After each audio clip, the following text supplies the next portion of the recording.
नमस्कार, मी वर्षा. सर्वांचं मनापासून स्वागत करते.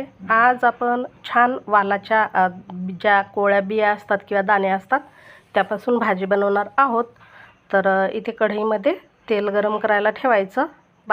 एक कांदा आपण बारीक असा चिरून घेणार आहोत आणि कोथिंबीरसुद्धा बारीक चिरून घ्यायची. हिरवी मिरची, लसूण हे सुद्धा असे तुकडे करून घ्यायचे याचे. आता या कढईमध्ये जिरं मोहरी टाकायची, म्हणजे तेलामध्ये लसूण, हिरवी मिरची, थोडासा बारीक चिरलेला कोथिंबीर, कांदा हे परतून घ्यायचं आहे. मस्तपैकी खमंग सुगंध येईपर्यंत परतून घ्या, म्हणजे याचा कच्चेपणा दूर होईपर्यंत. आता यामध्ये कोथिंबीर टाकून हळद पावडर, लाल मिरची पावडर टाकायची, धने पावडर, थोडासा घरगुती मसालासुद्धा टाका. छान मिक्स करून हे वालाचे ज्या शेंगामधले दाणे आहेत ते धुवून यामध्ये मिक्स करा. आता थोडंसं पाणी टाकून हे आपल्याला शिजवून घ्यायचे आहे. चवीनुसार मीठसुद्धा टाकायचं. छान मिक्स करून घ्यायचं आणि वाफवायला ठेवायचं आहे. अगदी 2 ते 3 मिनटामध्ये ही भाजी तयार होते. खायला भन्नाट लागते. तर नक्की करून पहा. कशी झाली कमेंट करून सांगा.